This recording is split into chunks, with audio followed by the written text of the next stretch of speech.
السلام علیکم ورحمۃ اللہ تعالی وبرکاتہ۔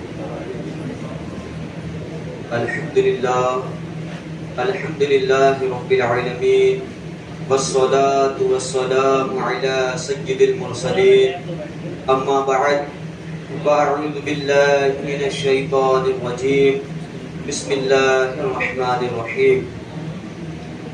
ان الذین قالوا ربنا اللہ ثم استقاموا تتنزل علیہم الملائکہ۔ صدق اللہ العظیم وصدق رسولہ النبی الامین المتین الکریم، ونحن علی ذلک لمن الشاہدین والشاکرین، والحمد للہ رب العالمین۔ میرے پیارے آقا صلی اللہ تعالی علیہ وآلہ وسلم کے پیارے دیوانوں، آئیے ہم اور آپ مل کر آقائے دو عالم، نور مجسم، شاہ بنی آدم، رسول محتشم صلی اللہ تعالی علیہ وآلہ وسلم کی بارگاہ میں درود پاک کی ڈالیاں نچھاور کرتے ہیں۔ پڑھیے بلند آواز، اللہم صلی علی سیدنا شفیعنا و مولانا محمد وبارک وسلم، صلاۃ و سلام علیک یا رسول اللہ صلی اللہ تعالی علیہ وآلہ وسلم۔ حضرات محترم، کسی کہنے والے نے کیا خوب کہا ہے کہ محمد کی محبت دین حق کی شرط اول ہے، محمد کی محبت دین حق کی شرط اول ہے، اسی میں ہو اگر خامی تو سب کچھ نامکمل ہے، اسی میں ہو اگر خامی تو سب کچھ نامکمل ہے۔ حضرات محترم، میں نے جس آیت کریمہ کی تلاوت کا شرف حاصل کیا ہے، اللہ تبارک و تعالی نے قرآن مقدس میں ارشاد فرمایا، بے شک وہ لوگ جنہوں نے کہا ہمارا رب اللہ ہے پھر ثابت قدم رہے تو ان پر ملائکہ نازل ہوتے ہیں۔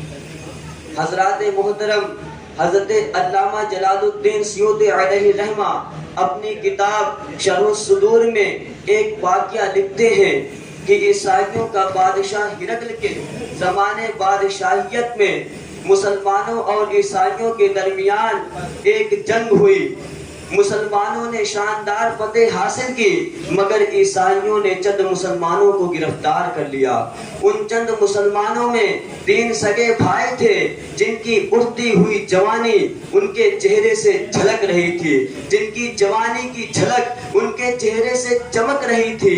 ابھی وہ جوانی کی دہلیز پر اپنے قدم کو رکھے تھے، اللہ اکبر، ان مجاہدین اسلام کو عیسائیوں کا بادشاہ ہرقل کے دربار میں پیش کیا جاتا ہے۔ عیسائیوں کا بادشاہ ہرقل ان مجاہدین اسلام کو دیکھ کر کہتا ہے کہ اے نوجوانوں، تم نے تو ابھی تک جوانی کی بہاریں بھی نہیں دیکھی ہے، تمہارے لیے بہتر یہی ہے کہ تم اسلام سے منحرف ہو جاؤ۔ کیا تمہیں اپنی جوانی پر ترس نہیں آتا؟ اگر تم نے اسلام سے انحراف نہ کیا تو تمہاری گردنیں اڑا دی جائیں گی۔ میرے ایک اشارے کی دیری ہے، تمہارے جسم خاک و خون میں تڑپتے نظر آئیں گے۔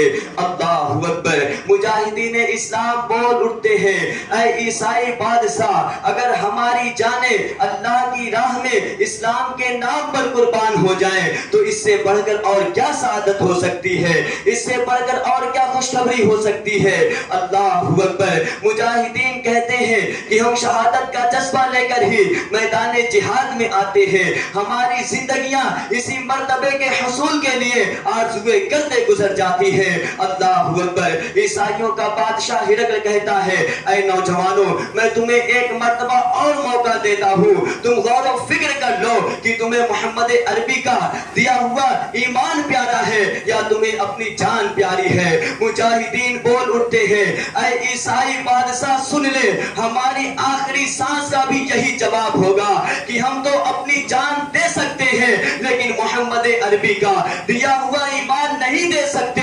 کیوں نہیں دے سکتے؟ کیونکہ انہیں معلوم تھا کہ یہ زندگی نہیں ہے کسی کے لیے، زندگی ہے نبی کی، نبی کے لیے۔ ارے نہ سمجھ مرتے ہیں زندگی کے لیے، جینا مرنا ہے سب کچھ نبی کے لیے۔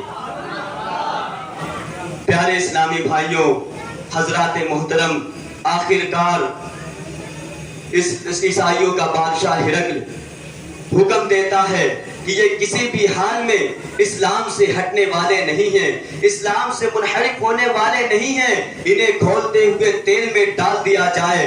یہ عمل باری باری ہونا چاہیے تاکہ دوسرا پہلے کا حشر دیکھ لے۔ اللہ اکبر۔ بادشاہ کے حکم کے مطابق ایک بہت بڑا کڑاہا گرم کیا گیا اور ان مجاہدین اسلام کو اس کڑاہے کے قریب لایا گیا اور ان مجاہدین اسلام میں سے ایک کو پکڑ کر اس کھولتے ہوئے تیل میں ڈال دیا گیا۔ اللہ اکبر۔ اس کی روح اس کے جسم سے پرواز کر گئی اور وہ سوئے جنت کی طرف چل بسا۔ پھر دوسرے مجاہد کو اس کھولتے ہوئے تیل میں ڈال دیا گیا اور اس کی روح بھی اس کے جسم سے پرواز کر گئی اور وہ بھی سوئے جنت کی طرف چل بسا۔ پیارے اسلامی بھائیوں، میرے آقا صلی اللہ علیہ وآلہ وسلم کے پیارے دیوانوں، ہمیں اس واقعے سے یہ درس ملتا ہے، یہ پتہ چلتا ہے کہ ہمارے اسلاف وہ تھے کہ اگر انہیں دھمکایا جائے، اگر انہیں ڈرایا جائے کہ اے فلاں بن فلاں، اگر تو اسلام سے انحراف نہیں کرے گا، اگر تو اسلام سے منحرف نہیں ہوگا، اگر تو مذہب اسلام کی تصدیق کرتا ہے تو تیری گردن اڑا دی جائے گی، تجھے کاٹ دیا جائے گا، تیرے جسم کے ٹکڑے ٹکڑے کر دیے جائیں گے۔ مگر ہمارے اسلاف اس خوف سے مذہب اسلام سے ہٹتے نہیں تھے، مذہب اسلام سے منحرف ہونے والوں میں شمار نہیں ہوتے تھے، بلکہ مذہب اسلام پر اڑے رہتے تھے اور وقت آنے پر اپنی گردن کو کٹا کر اللہ کی راہ میں سوئے جنت کا مسافر بن جاتے تھے۔ لہٰذا ہمیں بھی چاہیے کہ اگر اس پرفتن دور میں ہمیں کوئی ڈراتا ہے، ہمیں کوئی دھمکاتا ہے اور کہتا ہے کہ اے فلاں بن فلاں، اگر تم مذہب اسلام سے انحراف نہیں کرے گا، اگر تم مذہب اسلام سے منحرف نہیں ہوگا، اگر تم مذہب اسلام کی تصدیق کرتا ہے تو تیری گردن اڑا دی جائے گی، تیرے جسم کے ٹکڑے ٹکڑے کر دیے جائیں گے، تجھے قتل کر دیا جائے گا۔ تو ہمیں اس بات سے خوف نہیں آنا ہے، بلکہ ہمیں اسلاف کی پیروی کرتے ہوئے، ہمیں اپنے اسلاف کی پیروی کرتے ہوئے ہمیں خوشی خوشی وقت آنے پر اپنی گردن کو کٹا کے اللہ کی راہ میں سوئے جنت کا مسافر بن جانا ہے۔